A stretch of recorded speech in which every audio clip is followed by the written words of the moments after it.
Salut à tous et bienvenue sur votre chaîne Real Madrid Info. Voici une toute nouvelle vidéo dans laquelle nous allons parler de les dernières infos du Real Madrid. Voici les grands points nous allons développer. Premièrement, les ambitions XXL de Kylian Mbappé en 2025. Ensuite, le Real Madrid a fait une offre pour avoir Alexander-Arnold tout de suite. Et, le Real Madrid prend deux grosses décisions. Et d'autres infos du Real Madrid. Je vous explique tous dans quelques secondes. Donc, restez juste qu'à la fin de la vidéo pour ne rien manquer. Mais avant tout, abonne-toi si c'est la toute première fois que tu nous suis sur cette chaîne, et activez la notification afin d'être à la une de toutes nos vidéos d'actualité comme celle-ci, donc n'hésite pas à lâcher un gros pouce bleu et quitter votre commentaire. Si c'est fait les amis, on y va.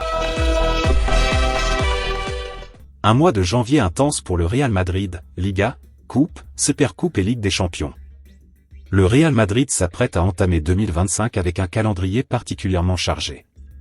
Au programme, au moins 7 rencontres réparties dans 4 compétitions, avec la possibilité d'en disputer jusqu'à 9 en cas de qualification en Coupe du Roi et en Supercoupe d'Espagne. Une entrée en matière qui mettra rapidement à l'épreuve les hommes de Carlo Ancelotti. Le mois commencera par un déplacement à Valence le 3 janvier, un match de Liga reporté précédemment à cause de la tempête Dana. 3 jours plus tard, le Real Madrid fera son entrée en lice en Coupe du Roi face à la modeste équipe de la Deportiva Minera, lors des 16e de finale. Le 9 janvier, un autre défi de taille attend les Madrilènes avec la demi-finale de la Supercoupe d'Espagne contre Majorque.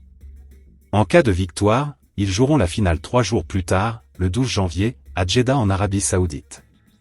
La 3e semaine de janvier pourrait également s'intensifier avec un potentiel 8e de finale de la Coupe du Roi, prévu les 15 ou 16 janvier, sous réserve d'une qualification au tour précédent. Ensuite, retour en Liga avec la réception de Las Palmas au Santiago Bernabéu le 19 janvier. Quelques jours plus tard, les Merengues retrouveront la Ligue des Champions avec leur premier match de l'année dans la compétition, face à Salzbourg, toujours à domicile 22 janvier. Pour conclure ce mois marathon, le club de Concha Espina jouera 2 rencontres à l'extérieur, un déplacement à Valladolid le 25 janvier en Liga, suivi d'un voyage à Brest le 29 janvier pour leur dernier match de la phase de groupe de la Ligue des Champions. Le programme confirmé du Real Madrid pour janvier. Valence Real Madrid 3 janvier. Deportiva Minera Real Madrid 6 janvier. Real Madrid Majorque 9 janvier. Real Madrid Las Palmas 19 janvier. Real Madrid Salzbourg. Valladolid Real Madrid 25 janvier. Brest Real Madrid 29 janvier. Ce début d'année promet une intensité maximale pour le club de Chamartin, avec des enjeux majeurs dans chaque compétition. L'autre information. Le rôle de Mbappé chippé par Bellingham. Très performant en cette fin d'année 2024, Jude Bellingham aurait-il chippé le rôle de Kylian Mbappé? Après un début de saison en dents de scie, Jude Bellingham a parfaitement su se ressaisir à la fin de l'année 2024. Le milieu de terrain du Real Madrid est revenu au sommet de sa forme, pour le plus grand plaisir de Carlo Ancelotti. Sur les 7 derniers matchs de Liga, l'international anglais a fait trembler les filets adverses à 6 reprises. Et ce, avec 3 passes décisives. Détail important, tous les buts de l'ancien du Borussia Dortmund ont été inscrits à l'intérieur de la surface de réparation en une touche de balle. Bye le blackout du début de saison avec 12 matchs sans marquer. Le Tri-Lion a remis la tunique qui lui va le mieux. Bien qu'il ne soit qu'un milieu de terrain offensif, Jude Bellingham a plusieurs cordes à son arc. En effet, le numéro 5 de la Maison Blanche a la capacité de jouer plusieurs postes sur le pré et n'hésite pas à le faire sous la houlette de Carlo Ancelotti. Preuve en est, ses statistiques et sa manière de marquer peuvent faire penser à un vrai attaquant de pointe, un poste désormais occupé par l'illustre Kylian Mbappé. Pour autant, El Mister était satisfait de son début de saison même s'il ne marquait pas autant que la saison passée, nous sommes satisfaits de son travail. Il travaille dur. Il est compétitif, il se bat, il se sacrifie. Il n'a pas marqué autant de buts que l'année dernière, mais c'était une bonne surprise l'année dernière. Les buts de Bellingham ne nous manquent pas, nous avons des joueurs très talentueux devant nous. Pour nous, c'est le travail qu'il fait qui est le plus important, pas les buts. Il a changé de position l'autre jour, je l'ai mis à droite parce que je pensais qu'il aurait plus d'espace pour venir depuis le milieu. Nous allons continuer avec cette ligne puisque Mbappé aime entrer par la gauche. Avec Rodrigo et Bellingham à droite, nous pouvons être aussi efficaces qu'à gauche, déclarait-il en conférence de presse en octobre dernier. De quoi mettre un coup de boost à Kylian Mbappé. En effet, le capitaine de l'équipe de France a eu énormément de mal à prendre ses repères dans la ligne d'attaque des Merengues. Et si quand l'ancien du Paris Saint-Germain va mal, c'est à l'international anglais de prendre ses responsabilités à la pointe de l'attaque. Si cela semble farfelu, cela pourrait bien marcher. L'autre information. Ancelotti joue un sale tour à Luis Enrique. Le PSG ne s'interdit pas d'apporter quelques retouches à son effectif lors de ce mercato hivernal. Luis Enrique apprécie notamment le profil de Brahim Diaz, mais Carlo Ancelotti l'a convaincu de rester au Real Madrid. L'été dernier, le Paris Saint-Germain a réalisé un mercato satisfaisant aux yeux de Luis Enrique. Désormais, plus aucun transfert ne voit le jour au PSG sans le feu vert de Luis Enrique, lequel est globalement satisfait de son effectif. Cela ne veut pas dire pour autant que le Paris Saint-Germain ne recrutera pas lors du mercato hivernal. Ces derniers jours, la presse espagnole a notamment révélé l'intérêt du club de la capitale pour Brahim Diaz, en manque de temps de jeu au Real Madrid où il passe systématiquement derrière Bellingham, Rodrigo, Mbappé ou encore Vinicius. Luis Enrique est un grand fan du milieu international marocain et aurait adoré l'intégrer à son effectif et lui offrir un temps de jeu plus conséquent que celui dont il dispose au PSG. Après mûre réflexion, Brahim Diaz a finalement fait le choix de rester au Real Madrid comme le confirme en ce 1er janvier le site madridbarcelona.com. Le média révèle les dessous de ce choix et explique que Brahim Diaz s'est longuement entretenu avec Carlo Ancelotti avant de prendre une décision. L'ancien milieu offensif de l'AC Milan souhaitait connaître l'avis de son entraîneur sur cette offre et ses perspectives de temps de jeu pour les mois à venir. Malgré un statut d'éternel remplaçant chez les Merengues, Brahim Diaz a été rassuré par le mystère italien, lequel lui a promis un temps de jeu important lors de la seconde partie de saison. Carlo Ancelotti n'est pas fou, il sait que le Real Madrid aura un calendrier infernal en 2025 avec la Liga, la Ligue des Champions mais aussi la Coupe du Monde des clubs. Il n'était donc pas question pour lui de perdre un remplaçant aussi fiable que Brahim Diaz. Le PSG, qui aurait sans doute fait du joueur de 25 ans un titulaire en puissance, peut enrager mais rien ne dit que Luis Enrique ne tentera pas de nouveau sa chance l'été prochain si la situation de Brahim au Real Madrid est toujours la même. L'autre information. Les ambitions XXL de Kylian Mbappé en 2025. Kylian Mbappé a fait part de ses ambitions très élevées pour la nouvelle année. Malgré un faux départ au Real Madrid, Kylian Mbappé a su se remettre dans le droit chemin pendant la fin de l'année 2024.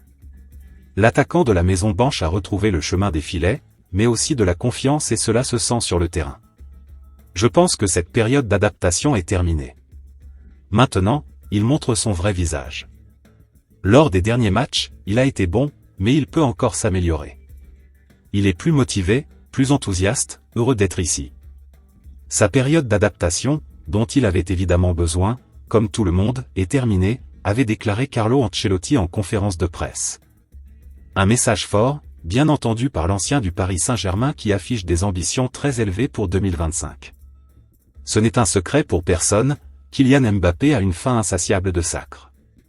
Et c'est désormais du côté du Real Madrid que le prodige de Bondy veut continuer à agrandir son armoire à trophées, on ne pouvait pas mieux finir cette année qu'en étant entouré des supporters. C'est bon de sentir leur amour pour affronter cette deuxième partie de saison.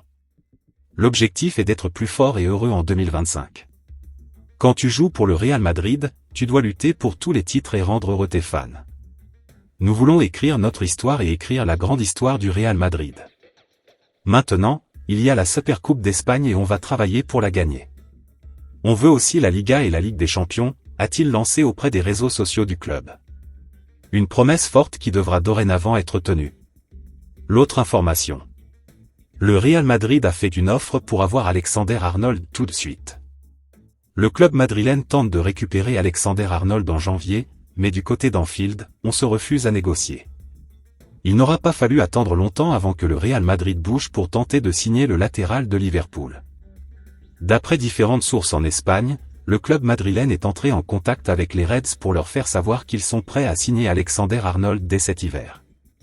Le média AS parle d'une offre de 15 millions d'euros pour le joueur dont le contrat arrive à son terme dans 6 mois. Le Télégraphe annonce lui une proposition de 25 millions d'euros qui pourrait même être revue à la hausse. Quelle que soit la véritable somme proposée, on comprend que le Real Madrid est bel et bien en marche pour signer l'anglais le plus tôt possible. Toujours selon AS, l'offre du Real Madrid aurait été rejetée par Liverpool. Le club anglais ne souhaite pas négocier un départ de son défenseur cet hiver et espère encore réussir à le convaincre de prolonger. La tendance est donc plutôt à une arrivée à Madrid l'été prochain, gratuitement, comme c'était prévu depuis le début. Liverpool a en tout cas fait comprendre aux dirigeants madrilènes qu'il ne négocierait pas, mais aussi qu'il ne compte pas se rendre si facilement. La légende de Liverpool, qui a aussi joué à Madrid, estime que ce n'est qu'une question de temps avant de voir Alexander-Arnold rejoindre le Real. Le fait que le Real Madrid ait clairement exprimé son intention de signer Trent Alexander-Arnold me laisse penser que ce n'est qu'une question de temps avant qu'il ne signe avec eux, a écrit Owen sur son compte X. Si le joueur avait signé une prolongation de contrat avec Liverpool, le Real Madrid n'aurait pas fait de mouvement officiel. Des négociations secrètes auraient eu lieu. C'est une excellente nouvelle, s'est réjoui l'ancien joueur anglais. L'autre information. Le Real Madrid prend 2 grosses décisions. Le Real Madrid aborde l'été prochain avec les postes de latéral en tête de l'ordre du jour, et tente de convaincre Trent Alexander-Arnold et Alphonso Davies de signer. 2 des dossiers secondaires sont les postes de milieu de terrain et de défenseur central.